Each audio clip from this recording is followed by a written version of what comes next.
जैसा कि हमने पिछले लेक्चर में क्वेश्चन नंबर 1 to 10 किए थे मिसलिनियस चैप्टर 5 की, आज हम क्वेश्चन नंबर 11 से स्टार्ट कर रहे हैं। तो क्वेश्चन नंबर 11 जो हो गया हमारा ये है कि हम कह रहे हैं ये और ये जो दोनों हैं इनका एक कॉमन फैक्टर है।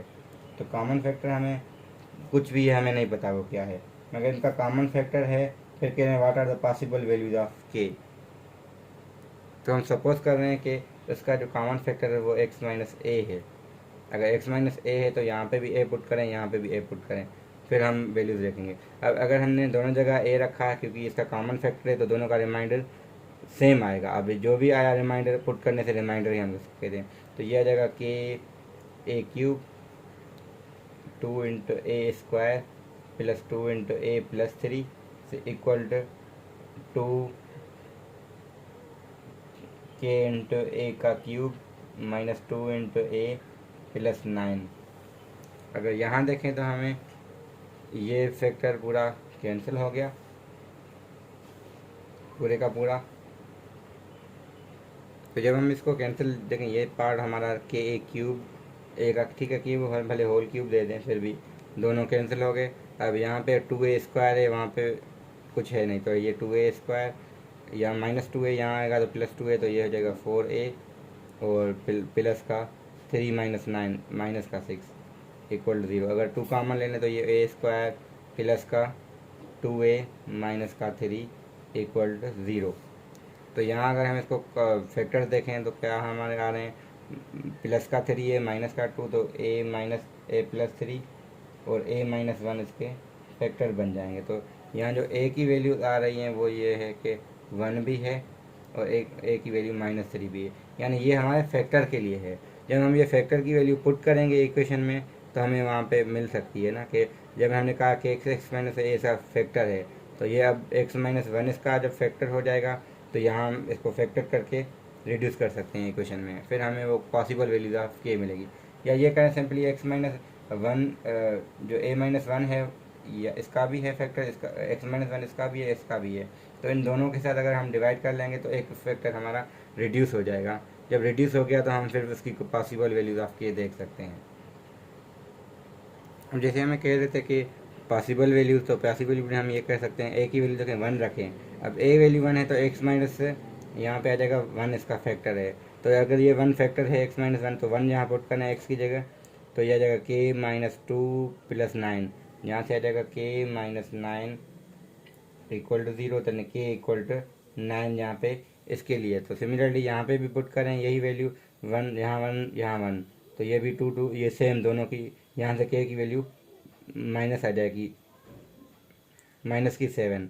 और यहाँ से देखें तो हम अगर पुट कर रहे तो सॉरी यहाँ पे भी जो हमारा है वो यही वैल्यू आएगा 7 आएगा, क्योंकि यहाँ मैंने एक मिस्टेक की थी, वो ये थी कि जब हम 1 रखेंगे x की जगह तो 2 1 2 9 माइनस 2 7, तो प्लस का 7, तो वहाँ जाके होगा ये माइनस का 7। तो यहाँ से भी k की वैल्यू माइनस 7 आ रही है, यहाँ से भी माइनस 7। ये a इज इक्वल 1 के लिए। जब a इज इक्वल माइनस 3 के लिए करेंगे तो a इज इक्वल माइनस 3 जब पुट करेंगे तो यहाँ पे हम x माइनस x प्लस 3 इसका फैक्टर बन जाएगा। तो x फिर अगेन माइनस 3 यहाँ भी पुट करें, यहाँ भी, फिर आपको k की कोई अपान में फ्रैक्शन में वही वैल्यू आएगी। तो हमने सही सारा किया हुआ है यही। अब ये जो वैल्यू हैं a1 के लिए यहाँ पुट कर रहे हैं a की वैल्यू 1, यानी जो फैक्टर जो कॉमन था, तो कॉमन फैक्टर होता है जिसको कॉमन रूट नंबर को कहते हैं हम। तो ये रख के इक्वल 0 क्यों रखें, क्योंकि इसका रिमाइंडर 0 आना चाहिए। तो वो रख रहे हैं, तो हमें k की वैल्यू यहाँ 7 भी मिल रही है, यहाँ से भी 7 मिल रही है। जब माइनस 3 रखेंगे तो दोनों में k की वैल्यू सेम आ रही है। अब क्वेश्चन नंबर 12 है, उसमें हमें कहें find the value of positive integer n which is division of this number this equation by this gives remainder. हमें पता है, अब डिवीजन का मतलब हमें रिमाइंडर थ्योरम से यही पता है कि हम जब x की वैल्यू जब 4 रखेंगे यानी 2n प्लस 1 प्लस 3 इंटू 4 का स्क्वायर माइनस 28, और यही हमें रिमाइंडर मिलता है जो कि इन्होंने 52 दिया हुआ है। तो सिंप्लीफाई हमें ऐसे करना था। अब यही पता है हमें 4 की पावर 2n प्लस 1 ही रहेगा, इसको हम लिख सकते हैं ये 4 की पावर 2 जितना बनेगा 16 into 3 48 minus 28 equal to 52। Similarly हम ये कह सकते हैं, अब सिंप्लीफिकेशन करें 48 में से 20 बचेगा, 20 वहाँ जाएगा तो ये हमारा सिंपली 32 बचेगा। और इसको हम 2 की पावर में लेके जाएं तो ये 2 की पावर 5 होता है, और ऊपर हमारा 2n+1 है, और ये एक्चुअली में 2 पावर 5 है। तब सिंपली ये करना है कि बेस यहाँ सेम है, तो 5 टाइम 2n+1 इक्वल टू 5। ठीक है, तो ये हमने कर लिया। अच्छा, यहाँ पे मैंने वैसे कि यहाँ 2 पावर 2 होता है ना 4, तो यहाँ 2 टाइम है। तो यहाँ हमें ऐसी n की वैल्यू रखनी है ताकि वो इंटीजर ऐसा आए जिसको हम सेटिस्फाई कर। अब यहाँ से हमें नज़र आ रहा है कि अगर हम 1 रखते हैं, 1 से क्या होगा, 2+1 3 आएगा। 3 रखने से इशू ये है कि 2 3 तो 6 होगा, मगर हमें यहाँ पे 5 चाहिए। सिमिलरली अगर हम दूसरी n की अब पॉजिटिव इंटीजर रखना है, अब 2 रखेंगे तो 2 रखने से क्या आ रहा है। अब यही है कि मैं यहाँ पे स्टॉप करके मैं चेक कर रहा था कि क्योंकि ये यहाँ से आंसर आ नहीं रहा था।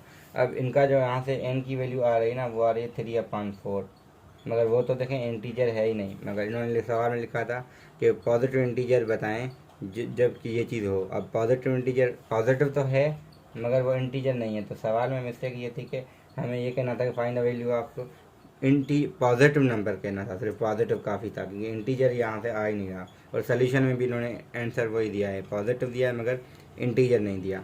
तो कॉन्सेप्ट वही है कि रिमाइंडर थ्योरम यूज़ करें, यानी वैल्यू पुट करके इक्वल टू जो इन्होंने दिया है हम उसके इक्वल करें। अब क्वेश्चन 13 का इजी कॉन्सेप्ट है कि हम इसको पहले सॉल्व करेंगे। सॉल्व करने का हमें तरीका बताया, इसको इस साइड लेके आएंगे, आखिर में जो 8 है उसके फैक्टर निकाल के हम इसको सॉल्व कर सकते हैं। अब यहाँ पे अगर हम y = x² यहाँ देखें तो ये एक्चुअल में ये x² हम क्यूब लिख सकते हैं इसको, ये x² का स्क्वायर है इक्वल टू 10x² है -8। अगर हम इस सबको y लेते हैं तो ये y³ y² equal to 10y -8। तो वैसे ही क्वेश्चन बनेगी, जो यहाँ से x की वैल्यू आएंगी वो यहाँ पे y की वैल्यू आएंगी। हाँ, फ़र्क ये होगा ये x की वैल्यू 1 है या 2 है कुछ भी है तो वो y के बराबर हम लिखेंगे। मगर हमें सपोज़ हमने y = x² लिखा है तो इसको वापस भी लिखना है हमें।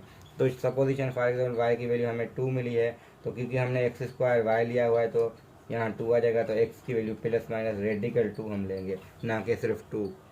तो ये सिर्फ y की मिली थी हमें, इसके लिए तो ठीक है वो जो आएंगे आंसर, इसके लिए हम ये करेंगे तो उसको वापस भी करना है। और सब्स्टिट्यूट से हमें पता है बैकवर्ड हम कैसे जाते हैं, क्योंकि जब भी हम सब्स्टिट्यूशन यूज़ करते हैं तो जो ओरिजिनल होता है वेरिएबल हम उसको उसका ही सॉल्यूशन निकालते हैं, वो सिर्फ हमें हेल्प करता है सपोजिशन। तो क्वेश्चन 14 सिंपल ये है कि आपको ये इक्वेशन दी गई है। अब ये खुद कह रहे हैं ये इससे डिविजिबल है, अगर डिविजिबल है तो हम x की जगह -b/2 यहाँ पे रख के इसको इक्वल टू 0 रख सकते हैं। जब हमने x = -b/2 रख के और इक्वल टू 0 किया और सिंप्लीफिकेशन की तो हमें ये इक्वेशन मिल जाएगी, यानी ए पार्ट हमारा हो जाएगा। भाई आया कहाँ से, हमें कंडीशन दी गई डिविजिबिलिटी। अब डिविजिबिलिटी की मीनिंग क्या है कि वो जो फैक्टर दिया गया है यानी इसका फैक्टर है, यानी ये पूरा ऐसे डिविजिबल है या ये इसका फैक्टर है, तो दोनों एक ही बात है, कहने का तरीका अलग है। फिर सिमिलरली हमें x = -b/2 रख के इसमें बराबर 0 करेंगे तो हमें ये इक्वेशन मिल जाएगी सिंप्लीफिकेशन के बाद। जब ये आ गई तो इसको सॉल्व करेंगे तो वही हमारी पॉसिबल वैल्यूज होंगी। तो क्वेश्चन 14 का यही कॉन्सेप्ट है। और ये सारी चीज़ें हम पहले कर चुके हैं, सिर्फ एक क्वेश्चन में इन्होंने 2-3 क्वेश्चन को कह समझ लेके मिला के रखा है इन्होंने। अब क्वेश्चन 15 सवाल पढ़ने से ही सारा समझ आ रहा है, क्योंकि ये सारा वैसे ही है जितना हम पहले 5.1 to 5.4 करते आते हैं तो वो उतना आपके लिए इजी रहता है, क्योंकि ऐसे क्वेश्चन हम पहले कर चुके हैं। अब मैं सवाल को बुक से पढ़ रहा हूँ तो आपको ज़्यादा क्लियर भी हो जाएगा, क्योंकि क्वेश्चन में कह रहे हैं एक्सप्रेशन जो दिया गया है इज़ डिविजिबल। अब डिविजिबल हमें वही चीज़ जो अभी हमने 14 में की, तो अगर x - 1 से डिविजिबल है तो x = 1 से आंसर 0 आएगा, एक चीज़ आ गई। दूसरी चीज़ ये है कि तो हम इसको ऐसे शॉर्टकट के में मैं लिख सकता हूँ कि हमारे पास ये f(x) कुछ दिया गया है, तो इसका जो फैक्टर है डिविजिबल है इससे, तो हमें ये चीज़ मिली हुई है इनडायरेक्टली, यानी डिविजिबिलिटी की मीनिंग ये होगी। और रिमाइंडर हमें मिला हुआ है 3, जब इसको डिवाइड करें तो हमें ये पता है f(-2) = 3 है, तो ये भी हमें यहाँ से इंफॉर्मेशन मिली। अब शो करना है कि a - b 0 है, वो खुद ही आ जाएगा। जब ये दोनों कंडीशन हम यूज़ करेंगे तो हमें ये मिल जाएगा, क्योंकि उसमें c भी अननोन है, तो 2 इक्वेशन आएंगी a b में, c में भी। तो 3 इक्वेशन 2 हैं, वेरिएबल 3 है, तो अब एक को एलिमिनेट करेंगे तो हमें यही इक्वेशन a - b = 7 हमें मिल जाएगी इक्वेशन में खुद ब खुद। Similarly given that also remainder 9 है, जब इसको तो आखिर में कह रहे हैं कि जब f(-1) है तो ये हमें दे रहे हैं, ये 9 आ रहा है रिमाइंडर। तो वैल्यू ऑफ सी के लिए, क्योंकि ए बी तो हमें इन दोनों से मिल जाएगा ना, जब ये इन दोनों से ए बी मिल चुका होगा तो हम ये कर सकते हैं इजीली, या पूरा ए माइनस बी की पूरी वैल्यू रखेंगे हम, तो हमें सिर्फ सी अननोन होगा, सी के लिए इन्होंने ये कंडीशन एक्स्ट्रा दी हुई है। तो ये इजीली आपसे हो सकता है, इतना मुश्किल है नहीं, तो इसलिए हम इसको डिटेलिंग में नहीं कर रहे हैं। अब सवाल वही है जो हम सारे कर चुके हैं पहले, अब कहने का तरीका अलग है। यानी एक चीज़ होती है ना, हम जो पढ़ लेते हैं, अब उसको पूछा किस तरीके से जा सकता है, तो वो ऐसे भी पूछा जा सकता है, सिंपल वर्डिंग की यही है। तो पॉइंट ऑफ इंटरसेक्शन वही है कि हम वाई यहाँ पे रखेंगे, इक्वेशन हमें मिलेगी, उसको स्टैंडर्ड फॉर्म में लेके आएंगे, जब सॉल्व करेंगे वही तो हमारे एक्स कोऑर्डिनेट्स होते हैं। तो जो हम एक्स की वैल्यू निकालते थे, क्योंकि जब अननोन नहीं रहेगा वाई तो सिर्फ एक्स है, जो एक्स इक्वल समथिंग समथिंग आता है, तो हमें पता है कोऑर्डिनेट में एक्स का वाई होता है, तो ये एक्स कोऑर्डिनेट है, इस इक्वेशन का जो सोल्यूशन होगा वो हमारा एक्स कोऑर्डिनेट होगा। क्वेश्चन 17 जो है वो क्या रहा है कि गिवन दैट, एक एक्सप्रेशन वैसे ही है। रिमाइंडर तो आपने 15 सही किया है, तो आपको 17 का जो ए पार्ट है वो आपसे इजीली हो जाएगा। अब बी पार्ट में देखें तो हमारे पास क्या है, सॉल्व द इक्वेशन, और सॉल्व करने का वही है कि हाँ फैक्टराइज कंप्लीटली नहीं होगी, एक फैक्टर अगर आ गया, दूसरी जो क्वाड्रेटिक बनेगी, तो क्वाड्रेटिक को हम क्वाड्रेटिक फार्मूला लगेंगे तो वो डेसिमल के लिए आ सकता है, तो इस वजह से इन्होंने डेसिमल का वर्ड यूज़ किया, क्योंकि जो क्वाड्रेटिक इक्वेशन बनेगी उसके फैक्टर्स नहीं होंगे, यानी उस पर क्वाड्रेटिक फार्मूला लगेगा। तो क्वेश्चन नंबर 17 में यही चीज़ है, आगे नहीं हो कुछ भी मसला हो तो मैंने इसलिए कॉन्टेक्ट अपना लिख लिया, ये मेरा व्हाट्सअप नंबर भी है, मोबाइल नंबर भी है, तो आप इससे कांटेक्ट करें जो मसला हो, क्योंकि हम डिटेलिंग में पूरी में सोल्यूशन के लिए नहीं बैठा हुआ, मगर आपको सिर्फ हिंट दे दूँ कि आपको क्वेश्चन अटैम्प्ट कैसे करने हैं, तो एक आइडिया दे रहा हूँ। तो क्वेश्चन नंबर 17 कर सकते हैं डिटेलिंग, हमने पहले तो ऐसे किए हुए हैं, तो इस वजह से मैं नहीं करा। हाँ गिवन डेट यहाँ पे एक्स्ट्रा ए में दूसरी चीज़ भी दी गई है हमें कि जी ऑफ एक्स हमें इसके बराबर है, और for all values calculate the value of B and C. तो बी और सी के लिए हम डायरेक्टली वैल्यूज पुट करेंगे, x0 रखा है, x1 रखा, तो आपको इजीली वैल्यू मिल जाएंगी, वो इतना मुश्किल है नहीं। तो ऐसे 5.1 से लेके मैं बार बार कह रहा हूँ 5.4 जो हम करते आते हैं ना, ये उसका निचोड़ है, तो जितना वो हमने अच्छा किया होगा उतनी मिसलीनेस हमें सही आएगी। हाँ सवाल करने से अच्छा है कि आपने कॉन्सेप्ट समझ के आए हैं, तो अगर आपको कहीं भी इशू है कॉन्सेप्ट में, तो 5.1 से लेके 5.4 के पहले वीडियोस देखें, फिर मिसलीनेस खुद अटेम्प्ट करें, फिर ना हो तो भले वीडियो मेरी बाद में देख लें। तो मैंने वीडियोज़ ये इसलिए बनाई ताकि आपको कॉन्सेप्ट पहले क्लियर हो। यहाँ पे ऐसे हो सकते हैं सवाल जिनको मिक्स करके आपको यूज़ करना नहीं आता, तो मैंने इसके लिए ऐसे वीडियो बनाई है। तो अब क्वेश्चन नंबर 18 है इस पार्ट का, और थर्ड पार्ट में हम क्वेश्चन नंबर 19 से लेके और 28 तक उसको फिर हम एंड भी कर देंगे। तो क्वेश्चन नंबर 18 हमारा इस वीडियो के पार्ट का लास्ट क्वेश्चन है। तो क्वेश्चन नंबर 18 में कुछ कह रहे हैं कि गिवन हमारे पास है एफ ऑफ एक्स जो कि है 4x³ minus 16x² minus 9x plus 40। अब कह रहे हैं find the remainder when f of x divided. अब हमें पता है रिमाइंडर फाइंड करना होता है तो हम सिर्फ ही यही करते हैं, यानी x माइनस 4 से डिवाइड करना है तो आपको सिर्फ 4 रख के वैल्यू देखनी है कि क्या आ रही है। ये पार्ट हो गया। Deduce the root of the equation f of x equal to f x, तो हमें f of x is equal to x, इसका मतलब क्या है कि इस सारे को इक्वल टू जब एक्स रखेंगे तो इसको लेफ्ट साइड लेके आएंगे, तो जो इक्वेशन बनेगी हमें इसको सॉल्व करना होगा। जब सॉल्व करेंगे तो वही हमारे रूट्स होंगे। जब ये हो जाएंगे, यानी ये ए पार्ट था।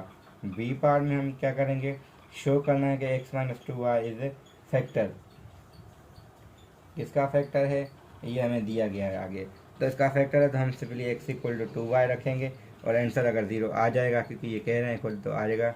और जब हम एक्स इक्वल टू वाई रख दिया तो हमें ये रूट पता चल गया। फाइंड टू अदर फैक्टर, वही तरीका है। अब यहाँ पे क्या है कि जैसे ये इक्वेशन थी ना, इस इक्वेशन में इस इक्वेशन में थोड़ा फ़र्क होगा। अब फ़र्क क्या है, जब हम एक्स इक्वल टू 2y रखेंगे तो हमें ये फैक्टर एक पता है, तो हमें एक्स फैक्टर पता होता है तो बाकी क्वाड्रेटिक होगा, तो क्वाड्रेटिक फाइन करेंगे, मगर वो इन टर्म्स ऑफ y आएगा, क्योंकि फैक्टर्स जो होंगे इसके इन टर्म्स ऑफ y होंगे। तो ये आप इजीली कर सकते हैं जब आप, क्योंकि 5.1 अगेन यूज़ हो रही है, तो नहीं हो तो मुझसे आप पूछ सकते हैं बाद में। तो वीडियो की लेंथ के हिसाब से मैं चलता हूँ कि वीडियो की लेंथ ज़्यादा ना हो जाए, क्योंकि मोस्टली स्टूडेंट फिर वो स्किप कर देते हैं कि भाई इतनी बड़ी वीडियो, तो इसलिए मैं पार्ट्स में डिस्ट्रीब्यूट कर रहा हूँ। तो क्वेश्चन नंबर 18 तक हम कर रहे हैं, तो आगे जो 8 क्वेश्चन हैं हम उसको फाइनल करके 8 to 28 तक हम फाइनल करके इसको ख़त्म करेंगे एक्सरसाइज को। इंशाल्लाह हम नेक्स्ट पार्ट में हम को 19 से स्टार्ट करेंगे। Thank you.